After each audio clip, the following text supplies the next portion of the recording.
hapon mga kasambahay. Ako si Ivan Ison, kilala bilang Papa Ivan. At ako naman si Evelyn Ison, kilala bilang Mama Pong.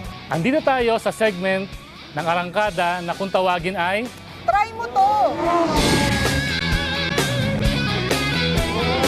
Napapansin kasi natin na basta na lang sila bumibili ng kung anong gusto nilang motor. Hindi nila alam kung ano ang dapat at nababagay para sa kanila. Totoo yan, kasi katulad nung minsan, di ba? Minsan malaking mama, tapos ang motor niya kaliit-liit. Oo nga. Paano? Hindi bagay. Hindi nga. Yung iba naman, scooter nilalagyan ng sidecar para ipang negosyo. Sige, Hindi naman discuss pwede, natin. di ba? Ano ba mga motor ang dapat sa personal na gamit lang? Ano bang motor na dapat nating bilhin para sa negosyo? Yan, tama. Anong klaseng scooters ba ang pwedeng mapili ng mga kasambahay natin? Ito ang natawag na standard scooter na kung saan merong floorboard na pwede kang tumapak agad. Yan, tatapak mo yung paa mo. Pangalawa, ito yung automatic na. So, ibig sabihin, bilang mga nagsisimula na magmotor, ito ang pinakamaganda. Okay, madaling sakyan. Madaling sakyan, madaling paandarin. At ito ay pinaandar ng pulley at ng belt. Ibig sabihin, wala siyang sprocket at chain. Ito naman ang tawag dito ay hybrid scooter. Kasi mapapansin mo, although siya ay parehas nitong standard na driven by belt and pulley, pero meron siyang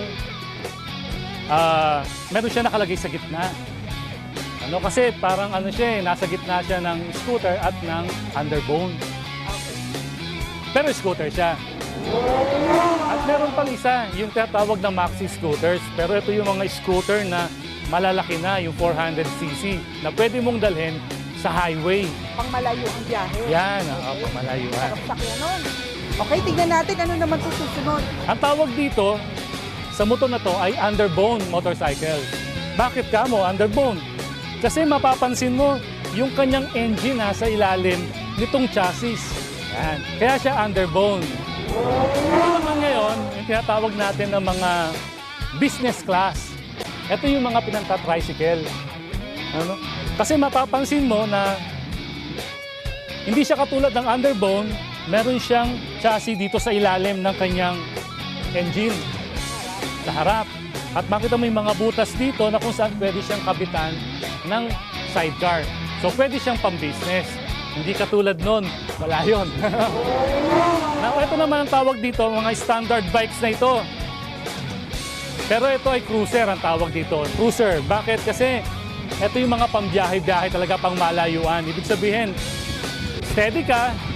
Sabihin, relax ka. Ayan. Ano? Hindi ka mahihirapan. Saan naman itong malaki to? Yan, ako. Ito. Ano tawag ito? Mga off-road o yung enduro type. Oo, kasi ito, kaya nga off-road siya. Dahil pwede mo siyang gamitin sa mga bundok o yung mga medyo malulubak. Yan, sa mga medyo maputik na na daan, pwede to. Kasi mataas siya. Ang tawag dito, off-road bike. Ito naman, parang big brother nito. Bakit? Kasi ito yung mga tawag na power bike. O power, ginagamit siya talaga siya sa mga mga pang-trail. Yan. Di ba? Mas malaking cc to kasi ito 250cc to. So, ibig sabihin, mas mabilis siya kesa dito sa isa na to. So, sana naman, mga kasambahay, makapili na po kayo ng mga motor na gusto po ninyong magamit. At sama-sama po tayo na umarangkada dito sa Try Mo To!